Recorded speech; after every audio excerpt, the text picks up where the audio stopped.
오늘은 하늘에서 살듯 세상을 사는 믿음이란 제목으로 함께 말씀을 나누겠습니다. 여러분, 제가 처음인 것 같은데 성경 퀴즈를 하나 좀 내볼게요. 성경에서 가장 오래 산 사람이 누구냐 할 때 누굴까요? 이렇게 또 설교문을 보신 분들은 답이 나와 있는데 무드셀라죠. 창세기 5장 24절로 27절을 보면 무드셀라라는 사람이 나오는데 거의 1000년에 가까운 969세를 살았습니다. 참 오래 살았죠. 무드셀라 이 사람은 아마도 인류 역사상 가장 오래 산 사람이지 않을까 싶어요. 이 사람에 비하면 요즘 아무리 100세 시대라고 해도 다 갓난아기죠. 1000년에 가까운 삶을 살았는데 100세라고 해봤자 갓난아기 같은 느낌도 안 들어요. 실은 참 오래 살았습니다. 근데 오늘 저는 이 사람이 아니라 그의 아버지 에녹에 대해 살펴보려고 합니다. 히브리서 저자는 이 믿음의 영웅 리스트를 뽑으면서 에녹을 두 번째로 소개합니다. 왜 이 사람일까? 수많은 믿음의 사람 가운데 첫 번째는 아벨인데 두 번째로 이 에녹을 선정한 이유가 뭘까? 지난주 살펴봤던 아벨이 믿음의 시작이 무엇인지 알려주는 인물이라면 에녹은 믿음의 길이 무엇인지 알려주는 인물이라는 점에서 매우 중요한 인물입니다. 여러분, 믿음을 갖는다는 것, 그거 얼마나 중요합니까? 그렇죠? 믿음을 갖는다는 게 쉬운 일이 아니거든요. 정말 은혜고요. 정말 축복입니다. 그러나 긴 믿음의 경주를 생각한다면 믿는 것도 중요하지만 완주하는 것, 잘 달리는 것, 이것 또한 얼마나 중요한지 모릅니다. 가끔 육상 경기를 보다 보면 잘 달려서 1등으로 들어왔는데 어이없게 실격 처리되는 선수가 있지 않습니까? 이유는 도중에 룰을 어기거나 또 트랙을 잘못 달렸기 때문에 그게 실격 처리가 되는 거예요.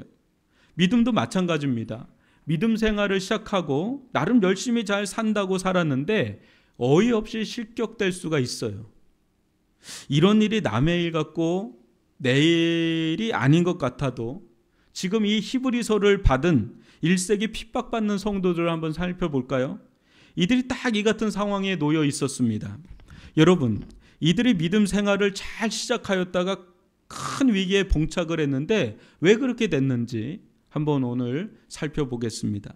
히브리서 6장 4절로 6절을 한번 보십시오. 한번 빛을 받고 하늘의 은사를 맛보고 성령에 참여한 바 되고 하나님의 선한 말씀과 내세의 능력을 맛보고도 타락한 자들은 다시 새롭게 하여 회개하게 할 수 없나니 이는 그들이 하나님의 아들을 다시 십자가에 못 박아 드러내놓고 욕되게 함이라. 참 끔찍한 말씀이에요. 근데 이 말씀 잘 보면은요, 여러분 1세기 로마의 핍박으로 예수를 버리고 배교하는 이들 때문에 이 말씀이 나온 건데 여러분, 그렇다고 이 사람들을 우습게 여기면 안 돼요. 이들도 처음엔 얼마나 뜨겁게 시작했는지 모릅니다. 한번 보세요. 이들은 분명한 영적 체험이 있었습니다. 하나님을 인격적으로 만난 간증이 있었습니다. 세상을 살아가다 어느 날 하늘에 신령하고 거룩한 빛이 찬란하게 그의 영혼 가운데 비춰왔습니다. 그때 하늘의 은사를 맛보고요, 성령의 따가운 체험을 하였습니다. 하나님의 말씀의 능력과 은혜도 맛봤습니다. 또한 하나님 나라의 능력도 맛봤습니다. 여러분들 가운데 이런 체험이 있는 분들 그렇게 많지 않습니다. 여러분, 하늘의 은사도 받고요, 성령 체험도 하고요, 말씀의 능력도 받고요, 은혜도 받고요, 하나님 나라의 능력도 경험하고, 여러분 이런 사람 주변에 그렇게 많지 않아요. 근데 여러분 1세기에 신앙을 했던 이 성도들이 이렇게 신앙을 뜨겁게 화려하게 신앙생활을 시작했다라는 거예요. 근데 문제는 뭐냐면 화려하게 신앙생활을 시작했는데 도중 하차되는 일이 일어난다는 거예요. 도중에 이탈되는 일들이 속출하는 겁니다. 예수 그리스도를 가론 유다처럼 배반하고 배신하는 일들이 막 일어나는 거예요. 이런 상황에서 믿음의 시작을 알려주는 아벨도 중요하지만 그 못지않게 믿음의 길을 끝까지 잘 걸어간 에녹 또한 얼마나 중요하냐 하고 에녹을 소개하고 있는 겁니다. 오늘 말씀을 통해 믿음의 경주에서 중요한 것이 무엇인지, 어떻게 피니시까지 우리가 갈 수 있는지, 어떻게 사는 것이 믿음의 생활을 가장 잘 하는 것인지 깨닫고 이 시대 제2, 제3의 에녹과 같은 믿음의 사람들이 되시기를 주님의 이름으로 축원합니다. 여러분 다시 한번 히브리서 11장 5절을 보겠습니다. 믿음으로 에녹은 죽음을 보지 않고 옮겨졌으니 하나님이 그를 옮기심으로 다시 보이지 아니하였느니라. 그는 옮겨지기 전에 하나님을 기쁘시게 하는 자라는 증거를 받았느니라. 아벨이 죽기 전에 하나님으로부터 의로운 자라는 증거를 얻었다면 에녹은 천국으로 옮겨지기 전에 어떤 증거를 받아요? 하나님을 기쁘시게 하는 자라는 증거를 얻었습니다. 둘 다 하나님께 인정받았지만 그 칭찬이 약간 다릅니다. 에녹은 특별히 하나님을 기쁘시게 하는 자라는 명예를 얻었습니다. 여러분 이 타이틀보다 사람에게 더 영광스럽고 명예로운 칭찬이 있을까? 하나님께서 여러분들을 보실 때 하나님을 기쁘시게 하는 자다, 너는 나를 기쁘게 하는 자다, 이런 칭찬을 받는다면 최고의 명예로운 칭찬이죠. 에녹을 한마디로 소개한다면 하나님을 기쁘시게 하는 자라는 겁니다. 여러분 누군가를 기쁘게 해본 적 있으시죠?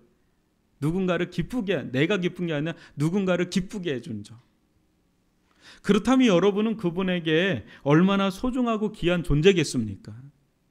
요즘 많은 분들이 반려견, 반려묘를 키웁니다. 요 위례는요 정말 많더라고요. 아주 다양한 종류의 개들을 많이 봅니다.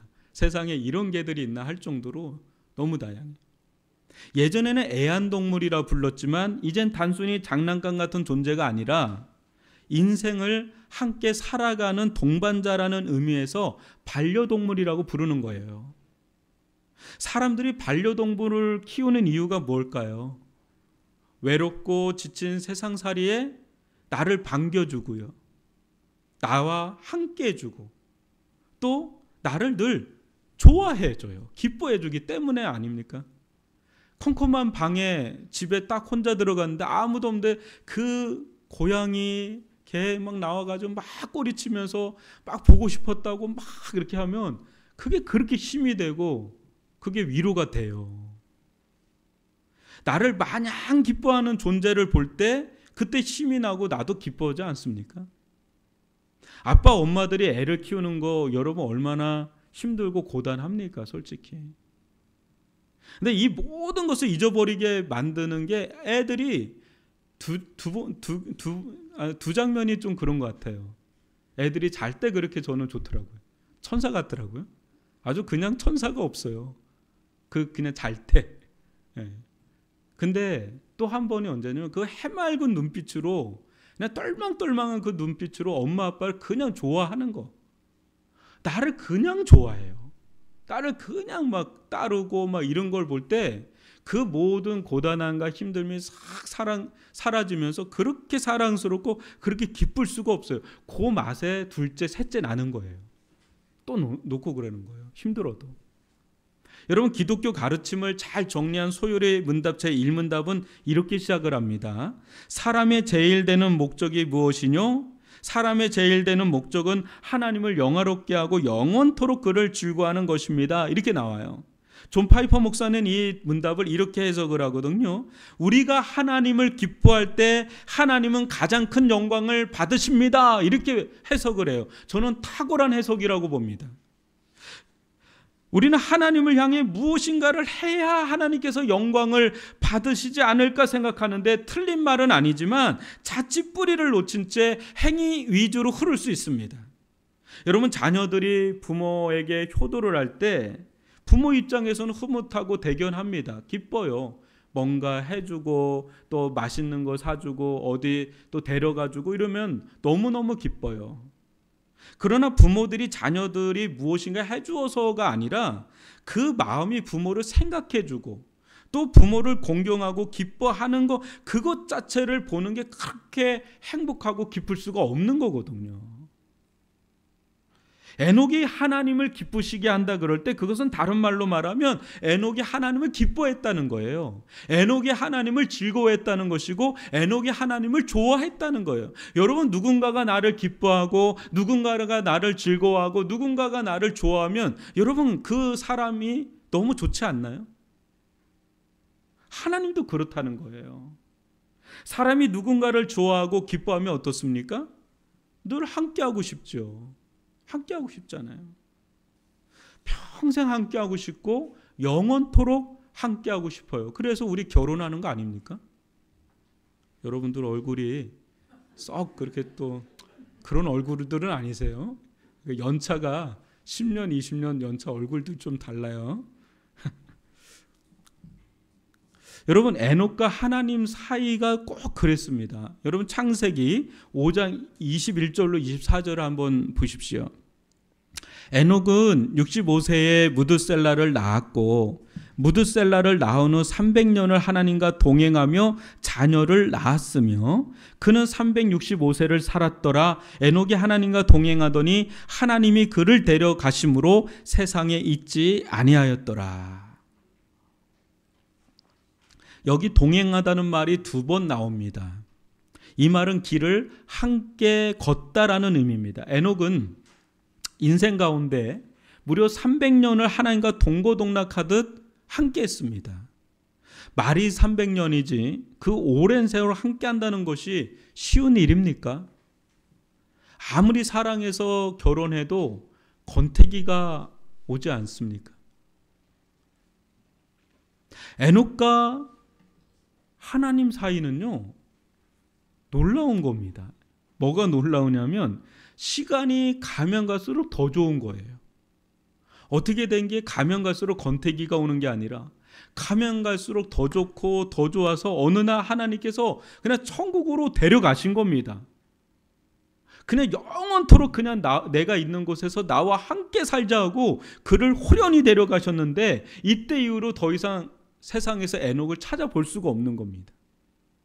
이 기이하고 놀라운 일을 여러분 어떻게 설명할 수 있습니까? 성경에서 죽음을 맛보지 않고 하나님 나라로 간 사람은 딱 2사람이 언급되는데 그 중에 한 명이 에녹이고 그 다음에 엘리야입니다. 에녹이 그런 사람이에요. 죽음을 맛보지 않고 하나님 나라로 간 사람. 여기서 우리는 중요한 질문을 던지지 않을 수가 없죠. 에녹은 어떻게 세상을 살았기에 하나님과 이토록 친밀하게 동행했을까? 여러분 궁금하지 않습니까? 이 비밀을 푸는 데는 다시 그의 아들 무드셀라를 소환하지 않을 수 없습니다. 여러분, 무드셀라라는 이름의 의미를 아십니까? 무드셀라. 이 이름은 에녹이 그의 나이 몇 세에 지어진 이름이냐면 65세에 지어진 이름입니다. 아들을 낳았는데 그 이름을 65세 아들을 낳고 무드셀라라고 이름을 지은 겁니다. 여러분, 이 이름의 뜻은 뭐냐면 그가 죽으면 심판을 보낸다라는 뜻이에요. 여러분, 예산 이름은 아니잖아요. 아들을 낳는데, 딸을 낳는데 야, 이 아이가 죽으면 심판을 보낸다, 이렇게 이름을 짓는 부모는 없을 거예요. 그죠? 근데 이렇게 이름을 지은 겁니다. 에녹은 무드셀라를 낳고 왜 이 이름을 아들의 이름에 각인시켜 놓았을까? 놀랍게도요, 무드셀라가 죽던 해가 바로 노아의 홍수가 시작되던 때입니다. 보십시오. 무드셀라가 187세에 라멕을 낳았습니다. 라멕이 182세에 노아를 낳았습니다. 노아가 태어나던 당시에 무드셀라가 살아 있었는데 그때 무드셀라의 나이가 몇 세겠어요? 187 더하기 182를 하면 369입니다. 그죠? 여러분, 노아가 태어난 지 정확히 얼마 후에 홍수가 났습니까? 창세기 7장 11절 보면 600년 후입니다. 그러면 369 더하기 600 하면 몇 살이에요? 969세죠. 그죠? 여러분, 무드셀라가 몇 살에 죽어요? 제가 설교 초반에 퀴즈 냈죠. 969살에 죽잖아요. 근데 그 죽는 그 해에 노아 홍수가 일어납니다. 정말 저는 이거 처음에 발견하고요, 막 소름이 돋더라고요. 정확해가지고. 여러분, 무드셀라라는 이 이름은 하나님의 심판 예언이 담긴 이름이었던 겁니다. 그렇다면 우리는 에녹이 어떻게 무드셀라가 죽을 때 세상에 심판이 온다는 것을 알았을까 질문하지 않을 수가 없죠. 에녹의 나이 65세 때 그에게 무슨 일이 일어났던 것일까? 과연 무슨 일이 있었기에 이런 이름을 지어진 것일까? 질문하지 않을 수가 없습니다. 이 질문의 실마리는 여러분, 신약 성경에서 유일하게 에녹에 대해서 한 번 더 언급을 하는데 유다서 1장에 언급이 됩니다. 유다서 1장 14절로 15절 제가 읽어드리겠습니다. 아담의 7대 손 에녹이 이 사람들에 대하여도 예언하여 이르되 보라, 주께서 그 수만의 거룩한 자와 함께 임하셨나니 이는 무사람을 심판하사 모든 경건하지 않은 자가 경건하지 않게 행한 모든 경건하지 않은 일과 또 경건하지 않은 죄인들이 주를 거슬러 한 모든 완악한 말로 말미암아 그들을 정죄하려 하심이라 하였느니라. 여러분, 에녹이 살면서 어떤 일을 했는지 좀 더 자세히 언급되어 있는 유일한 성경이에요. 에녹은 홍수가 일어나기 약 1000여 년 전에 하나님으로부터 심판의 계시를 받았습니다. 이것이 그의 나이 65세 때 일입니다. 저는 그가 이전에도 신실하게 살았을 거라고 보지만 특별히 무드셀라가 태어나던 때, 즉 하나님의 심판의 말씀을 듣기 전으로 상당히 달라졌을 거라고 봅니다. 어느 날 그는 환상 가운데 하나님께서 수천수만의 천군 천사가 함께 이 세상에 임하는 것을 보았습니다. 그런데 그 임하심이 예사롭지 않았습니다. 그것은 하나님께서 세상에 경건하지 않은 모든 자들을 심판하시겠다는 임재였습니다. 그는 너무나 두려웠고 너무나 애가 탔습니다. 그때 갓 태어난 아들에게 자신이 하나님께로부터 받은 바 계시를 새겨 놓았던 것이죠. 무드셀라. 사람들이 자신이 이 무드셀라라고 하는 이름을 부를 때마다 그가 본 환상과 계시가 생각이 났고 그것은 곧 자신과 세상 사람들에게 주는 구원의 메시지인가 동시에 경고의 메시지였던 것이죠. 그 무드셀라라는 이름 자체가 세상을 향한 하나님의 구원의 메시지요, 세상을 향한 하나님의 경고의 메시지였던 것입니다. 이때 이후로 에녹은 이전과 비교할 수 없는 믿음이 생겼다고 저는 봅니다. 세상 한복판에 사나 하나님의 살아계심이 너무 분명히 믿어졌습니다. 하나님께서 주신 말씀도 반드시 이루어질 것을 그는 믿었습니다. 그는 그전에도 믿었지만 더 분명하게, 더 생생하게, 더 살아있는 믿음으로 이걸 믿었던 겁니다. 여러분, 진짜 믿음, 진짜 살아있는 믿음이 무엇입니까? 진짜 믿음은요, 1000년이 지나 홍수가 나는 것을 보고 나서야 믿는 것이 진짜 믿음이 아니에요. 그때는 이미 늦어요, 여러분. 진짜 믿음은 뭡니까? 1000년 전임에도 홍수가 당장 일어날 것처럼, 내일이라도 당장 일어날 것처럼, 아니 일어난 것처럼 여기며 사는 것이 믿음인 줄 믿습니다. 여러분, 에녹이 이 심판의 계시를 받았을 때 하늘을 쳐다봤을 거 아니겠어요? 하늘을 쳐다보는데 너무 맑아요. 무슨 홍수 심판이에요? 여러분, 마지막 때는 불심판이 임한다고 하거든요. 하늘 쳐다보세요. 무슨 불심판이 올 것 같아요? 전혀 안 옵니다. 어제도 뜨는 하늘이었고 오늘도 뜨고 내일도 뜨고 무슨 심판이 올 거라 우리는 다 그렇게 생각할지 모르지만 에녹은 마치 그와 같은 일이 일어난 것처럼 진짜 살아있는 믿음은 시간과 환경에 연연하지 않습니다. 오직 하나님의 말씀에 연연할 뿐입니다. 이런 믿음이 있었기에 에녹은 그 시대에 편승하지 않고 하나님과 동행하며 산 것입니다. 사랑하는 성도 여러분, 에녹 시대와 노아 시대가 많이 달랐을까요? 1000년의 간극이 있지만 저는 크게 달라지 않았을 거라고 봅니다. 그러나 이미 운동장은 기울어졌다고 봅니다. 노아 시대는 타락의 고름이 골물대로 골마서 터진 때고 이미 고름은 에녹 시대에도 진행되었습니다. 에녹 시대 또한 영적으로 칠흑같이 어두운 시대이긴 매 한 가지였다는 겁니다. 아무도 하나님을 인정하지 않았고 아무도 하나님을 믿지 않았습니다. 하나님을 기쁘시게 하기보다 자기들 기쁜 대로 살기 급급했던 그런 시대였습니다. 예나 지금이나 하나님보다 자기 좋은 대로 살아가는 시대이죠. 에녹은 그 시대의 거룩한 외톨이였습니다. 그는 그 시대의 선지자적 소명을 받고 하나님의 메시지를 전했습니다. 그러나 아무도 그의 메시지에 귀를 기울이는 이 없고 반응하는 자 없었습니다. 그때 그는 자기가 죽어도 이 메시지는 살아서 사람들 귀에 들려져야 하니 아들 이름에 새겨 놓은 거죠. 하나님께서도 무스셀라에게 엄청난 장수의 복을 주셔서 그 이름에 담긴 메시지를 무려 1000년 동안 세상에 전하게 한 거죠. 무드셀라가 괜히 오래 산 게 아닙니다. 그 무드셀라는 이름 자체가 메시지였기 때문에, 하나님의 계시였기 때문에 그를 오래 이 세상 가운데 남겨놓은 이유는 하나님이 세상을 그만큼 사랑하셨고 인내하셨고 기회를 주시기 위해서 무드셀라를 무려 1000년에 가깝게 살게 한 거죠. 무엇보다 에녹은 들은 말씀을 따라 살았습니다. 여러분, 그의 삶을 보십시오. 그는 하나님은 살아계시고 장차 심판할 것이 분명하니 어떻게 살아가는 것이 맞을까? 어떻게 사는 것이 하나님께서 기뻐하시는 삶일까? 무엇이 의미 있고 가치 있는 인생일까? 그런 생각하지 않았을까요?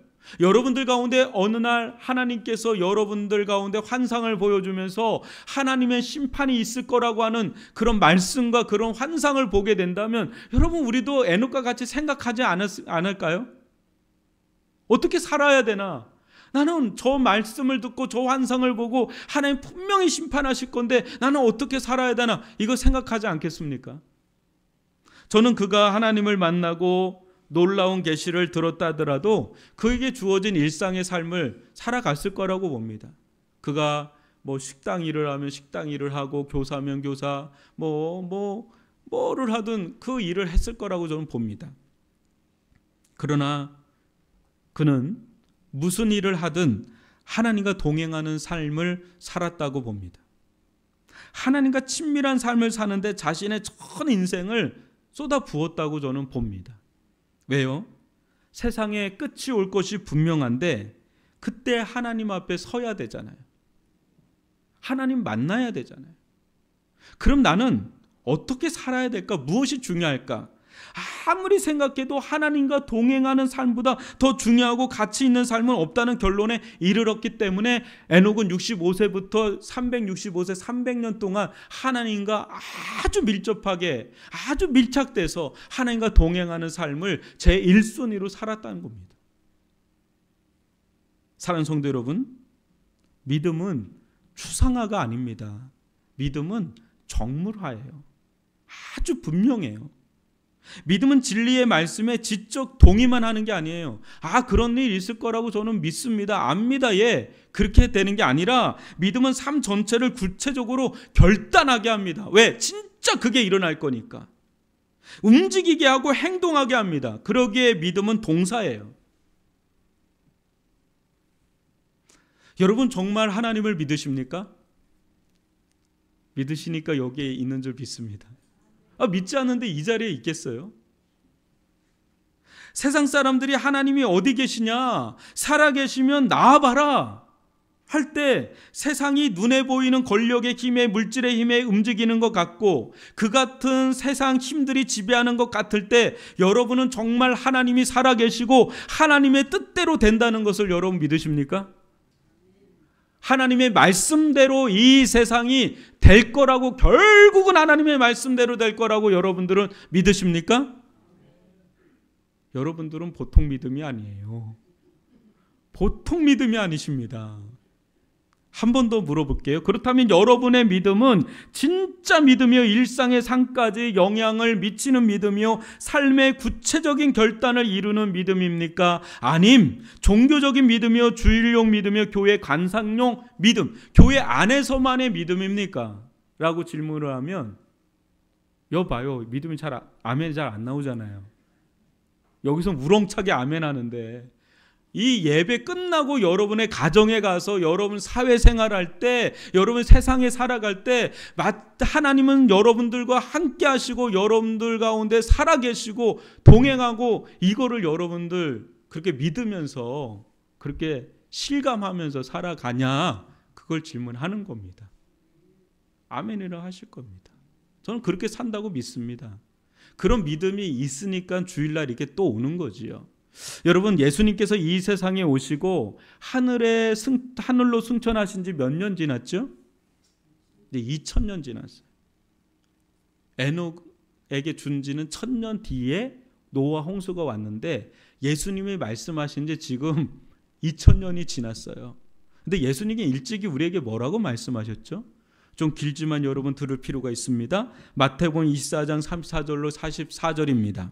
내가 진실로 너희에게 말하노니 이 세대가 지나가기 전에 이 일이 다 일어나리라. 천지는 없어질지언정 내 말은 없어지지 아니하리라. 그러나 그날과 그때는 아무도 모르나니 하늘의 천사들도 아들도 모르고 오직 아버지만 아시느니라. 노아의 때와 같이 인자의 임함도 그러하리라. 홍수 전에 노아가 방주에 들어가던 날까지 사람들이 먹고 마시고 장가들고 시집가고 있으면서 홍수가 나서 그들을 다 멸하기까지 깨닫지 못하였으니 인자의 임함도 이와 같으리라. 그때 두 사람이 밭에 있음에 한 사람은 데려가고 한 사람은 버려둠을 당할 것이요, 두 여자가 맷돌질을 하고 있음에 한 사람은 데려가고 한 사람은 버려둠을 당할 것이니라. 그러므로 깨어있으라. 어느 날에 너의 주가 임할는지 너희가 알지 못함이니라. 너희도 아는 바니 만일 집주인이 도둑이 어느 시각에 올 줄을 알았더라면 깨어있어 그 집을 뚫지 못하게 하였으리라. 이러므로 너희도 준비하고 있으라. 생각하지 않은 때에 인자가 오리라. 여러분이 이 말씀 어떻게 생각하세요? 설마 2000년 동안 아무 일도 일어나지 않았는데 하늘을 봐, 너무 멀쩡하잖아. 설마. 여러분, 에녹보다 노아보다 더 탁월하신 예수님께서 직접 하신 예언의 말씀이며 심판의 말씀입니다. 이 말씀을 정말 믿는다면 우리는 어떻게 살아가야 할까요? 예수님은 깨어 있으라 그럽니다. 깨어 있으라. 당장 올 것처럼 깨어 있어라. 사랑하는 성도 여러분, 절대 여러분 주변 사람들을 보지 마십시오. 여러분 주변에 있는 분들은 에녹 시대 사람들처럼, 노아 시대 사람들처럼 이 세상에 아무런 일도 일어나지 않을 것처럼 살아갈 것이 분명합니다. 그저 이 세상 먹고 마시는 문제에 혈안이 되어 살아갈 것이 분명합니다. 마지막 시대는 그렇게 살아간다고 성경에 예언되어 있기 때문에 그래요. 예언 하나 하겠습니다. 저는 이단이 아닙니다. 저 교주 아니에요. 예언적으로 얘기하겠습니다. 앞으로 시대는 더욱더 하나님이 안 계시다고 확신하며 사는 시대가 될 겁니다. 앞으로 시대는 세상 먹고 사는 문제에 더 매달려 사는 시대가 될 겁니다. 앞으로 시대는 하나님과 더욱 상관없이 사는 시대가 될 겁니다. 혹 믿는다 하더라도 피상적인 믿음, 종교적인 믿음, 강상용 믿음으로 사는 시대가 될 것이 분명합니다. 앞으로 시대는 노아 시대를 방불할 정도로 영적 어둠의 시대가 될 것이나 둔감하여 분별하지 못할 겁니다. 만약에 저나 여러분들이 이 세상을 믿음으로 살아간다 한다면 너무 외로워야 할지 모르겠습니다. 왜요? 주변에 그렇게 사는 사람들이 점점 없어지니까 말이지. 저렇게 저 정도 살면 되는구나. 그게 절대 기준이 안 되는데 그 정도로 살아요. 성경에서 말하는 기준이 아니라 내 주변에 심지어 교회 다니는 사람들 보면 요 정도 살면 되겠네. 나 믿으니까 구원받는 거 아니야? 천국 가는 거 아니야? 하고 그 정도에 만족하는 사람들로 즐비할 거기 때문에 여러분, 에녹이 그랬어요. 에녹이 그랬던 사람이에요. 에녹이 어느 정도로 세상의 부적응자였냐면 하나님께서 데려가시지 않으면 안 될 정도로, 이 사람은 얘는 더 이상 세상에 살 수 없는 부적응자구나 하고 데려간 거예요. 여러분, 세상 살 능력이 없어서가 아닙니다. 그는 능동적 부적응자였던 거예요. 그는 세상을 더 이상 세상의 기준으로 살아갈 수가 없었어. 봤기 때문에, 들었기 때문에. 하나님의 기준으로 살아갔습니다. 하나님의 기준으로 살 때 그는 점점 세상과 함께하기 어려운 사람이 됐습니다. 왜요? 세상에 하나님과 정반대로 흘러갔기 때문에. 세상이 다 칠흑같이 어두운데 그 사람 하나, 점 하나가 그냥 백색인 거예요. 자기 혼자. 믿음에는요, 여러분, 양다리 없어요. 그는 세상과 짝하기보다 하나님과 동행하는 삶의 인생을 걸었습니다. 거룩한 외톨이요, 거룩한 부적응자였던 것입니다. 그렇다면 하나님과 동행한다는 것, 하나님을 기쁘시게 한다는 것이 무엇인가? 히브리서 저자는 우리에게 친절하게 설명을 해주는데 5절은 굉장히 유명한 구절 중에 하나죠. 5절 한번 볼까요? 믿음이 없이는 하나님을 기쁘시게 하지 못하나니 하나님께 나아가는 자는 반드시 두 가지를 믿어야 되는데 뭡니까?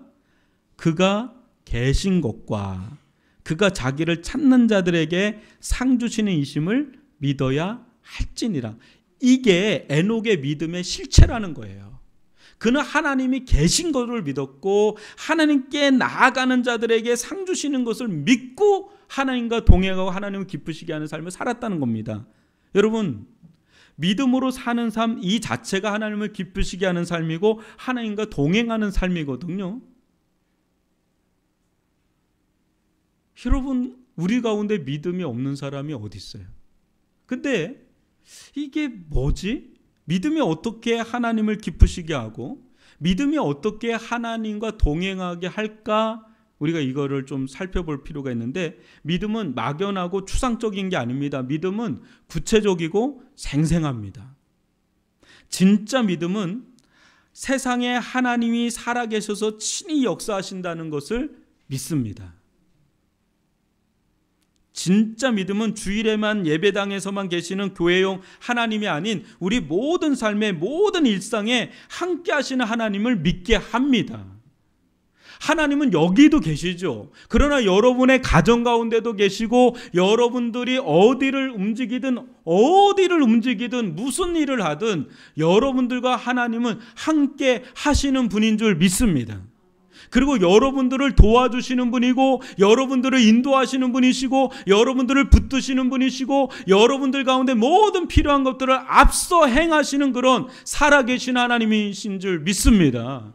그런 실질적인 하나님을 우리는 알고 체험하고 믿기 때문에 이 자리까지 온 거 아닙니까? 하나님께서 아무런 일도 하지 않는다면 뭐하러 우리가 여기서 이렇게 예배를 드리겠어요? 분명히 하나님은 우리 삶 가운데 우리 가정 가운데 지금까지 인도하셨고 지금까지 역사하시고 앞으로도 인도할 거를 나는 알고 체험했고 경험했고 그걸 믿고 그렇기 때문에 우리는 이 자리에 있는 거 아닙니까? 그런 참된 믿음은 어느 순간에도 하나님을 의식합니다. 하나님을 의식하는 게 믿음이에요. 어떤 순간에도. 자고 일어나고 모든 전 삶의 순간에 하나님을 의식하는 거죠. 그렇게 되면 삶을 공유하게 됩니다.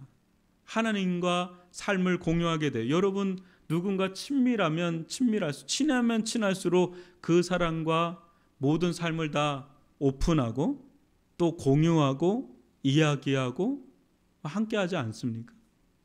그럼 저의 비밀번호를 아는 사람은 이 세상에 유일하게 한 사람이 있어요. 제 아내지요. 이 사람하고는 웬만한 걸 다 공유합니다. 요즘에는 더 공유해요. 예전에는 교회에서 같이 사니까 집에서도 같이 살고 교회에서도 같이 살고 거의 24시간 같이 있는 것 같아요. 여러분, 에녹이 하나님 나라에 가서만 하나님과 동행한 게 아니라 에녹은 하나님 나라에 가든 이 세상에 살든 크게 다른 바 없이 산 거예요. 그러니까 하나님께서 에녹을 그냥 데려간 거예요. 야, 여기서 사나 거기서 사나 똑같으니까 야, 너는 더 이상 여기 있을 필요가 없다. 이제 연글대로 연글었으니까 널 데려가야 되겠다 하고 세상에서 호련히 그냥 데려가신 거예요. 에녹을. 여러분, 하나님과 함께 동행하는 삶이 너무 행복한 거예요. 에녹은 너무 기쁘고 너무 즐겁고. 여러분, 반면에 죄는 뭘까요? 믿음은 그건데 죄는 뭘까요? 죄는요, 이 세상에 하나님이 안 계시다는 불신앙이 죄입니다. 이 세상에는 하나님이 안 계셔 라고 하는 불신앙이 죄의 뿌리입니다. 좀 더 나아가면 어떻게 되는지 아세요? 죄는 이 세상에 하나님이 안 계셨으면 좋겠다라고 하는 적개심까지 가는 게 죄입니다. 한번 생각해 볼까요? 죄를 지을 때 여러분은 죄를 짓는 그 순간은 하나님이 안 계신 것처럼 행동하는 게 죄를 지을 때의 순간입니다. 우리가 죄를 지을 때는 하나님이 안 계신 것처럼 죄를 져요. 그럴 때 죄를 졌습니다. 심지어는 죄를 지을 때 어떤 생각까지 드는지 알아요? 하나님이 이 세상에 안 계셨으면 좋겠다. 하나님이 계시니까 너무 불편하다. 죄를 마음껏 지고 싶은데 하나님이 계셔서 너무 마음껏 죄를 짓지 못하니까 하나님 안 계셨으면 좋겠다라고 하는 적개심, 그게 죄의 뿌리입니다. 그때 하나님은 우리를 불꽃 같은 눈으로 심판의 하나님, 진노의 하나님으로 다가옵니다. 그때 그런 순간에는 하나님이 여러분들과 함께 하십니다. 하나님은 여러분들을 지켜보시는 분이십니다. 라는 말씀보다 불편하고 부담스러운 말씀이 있을까요? 너무너무 불편해요. 하나님은 나와 함께, 하나님, 저는 제 마음대로 살고 싶고 제가 마음껏 죄를 짓고 살고 싶은데 하나님이 나와 함께 하신다고요? 나를 감찰하신다고요? 나를 지켜보고 계신다고요? 너무너무 소름입니다. 싫습니다. 이런 마음이 들지요. 반면에 여러분, 하나님과 친밀한 믿음의 관계로 하나님을 바라보고 하나님을 기뻐하고 하나님을 즐거워하고 모든 것을 하나님께 나누고 공유한다면 그런 가운데 하나님이 여러분들과 함께 하십니다. 하나님이 여러분들을 바라보고 계십니다. 하나님이 여러분들을 지키십니다. 이런 말씀보다 더 달콤하고 위로가 되고 힘이 되는 말씀이 있을까요? 잘 보십시오. 하나님이 먼저 우리와 함께하는 것을 꺼려하는 장면이 있습니까? 성경에? 여러분, 단 한 장면도 없어요. 야, 나는 너와 함께하는 게 너무너무 싫다. 야, 너는 나하고 레벨이 맞지가 않아. 야, 난 너와 함께하는 게 너무 곤욕스럽다. 이렇게 말씀하는 장면은 단 한 장면도 없어요. 보잘것없는 우리가 하나님을 거절하면 거절하지, 멀리하면 멀리하지, 그래서 하나님이 우리를 버리는 경우는 있을지 몰라도 하나님이 먼저 선수적으로 우리를 버리거나 멀리하는 장면은 단 한 장면도 없어요. 하나님은 우리와 가까이 함께 하시기를 원하시는 분이십니다. 그냥 함께 하기를 원하시는 분이 아니라 하나님은 너무 함께 하고 싶어서 내주하시는 여러분 안에 계시는 분이십니다.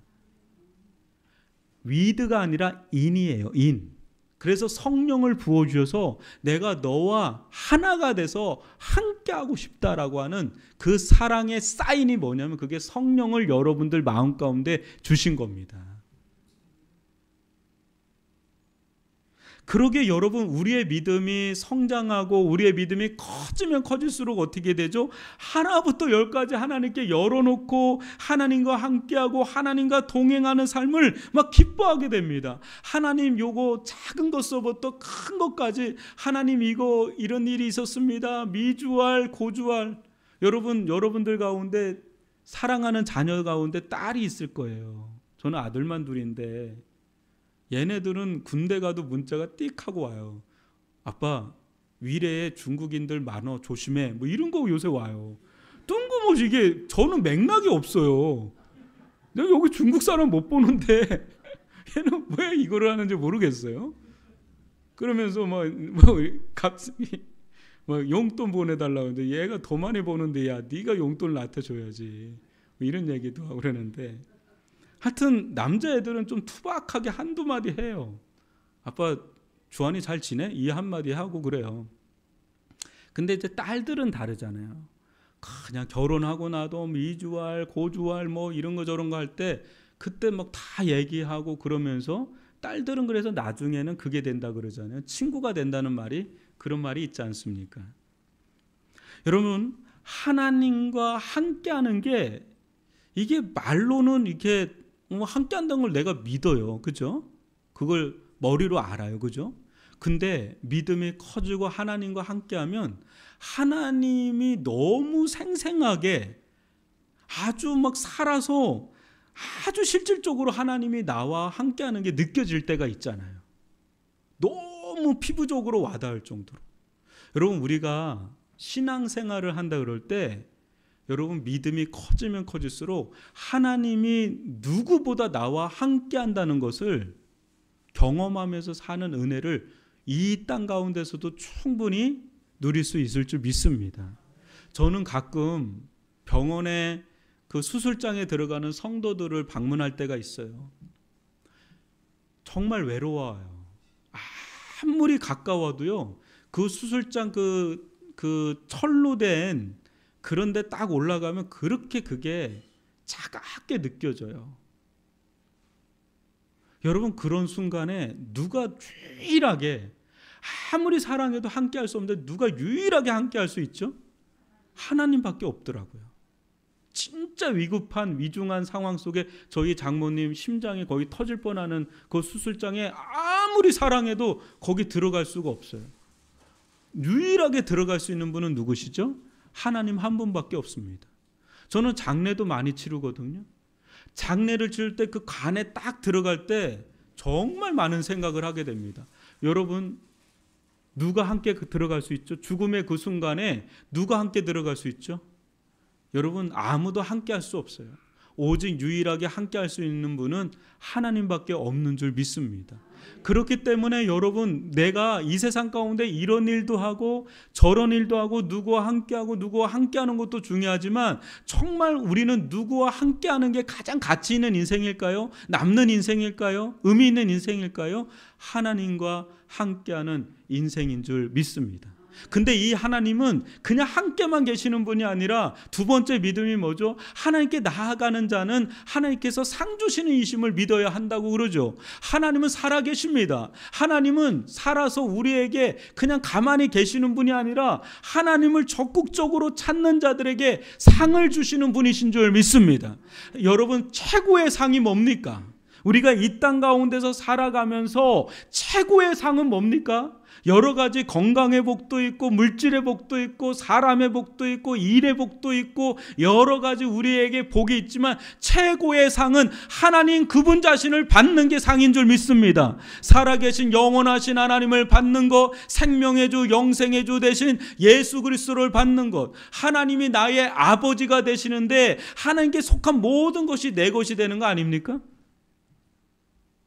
여러분 1세기 성도들은 아무것도 없이 지금 다 박탈돼서 지금 떠나갈 수밖에 없는 그런 위기의 상황 속에 있습니다. 그들에게 뭐가 위로가 되겠습니까? 에녹은 고난받는 자의 모델이기도 합니다. 근데 그는 부활했고요. 그는 하나님을 누렸고 그는 천국을 정말 천국을 소유로 얻게 되었습니다. 여러분 우리가 이 세상에서 누리는 것들이 대단하지만 하나님의 나라 또 부활의 생명을 누리는 거에 비하면 여러분 태양 앞에 촛불만도 안 되는 거 가지고 아웅다웅 하는 겁니다. 여러분 우리들 가운데 하나님께서 너무나 값진 상을 감당할 수 없는 상을 이미 우리에게 주셨어요. 그게 영생입니다. 그게 생명입니다. 에녹은 365세, 무드셀라 969세? 아니에요. 우리가 받은 생명은 영원한 생명이에요. 그렇기 때문에 여러분 우리가 이 세상을 살아가는 데 있어서 가장 하나님을 기쁘시게 하는 삶은 하나님과 동행하는 삶입니다. 이 삶이 유일하게 남는 거예요. 여기서 사나 천국에서 사나 동일하게 어색하지 않고 낯설지 않게 사는 삶, 그것은 하나님과 함께 동행하는 삶인 줄 믿습니다. 여러분, 이런 믿음의 삶을 사는 그런 믿음의 사람들 되시기를 주님의 이름으로 축원합니다.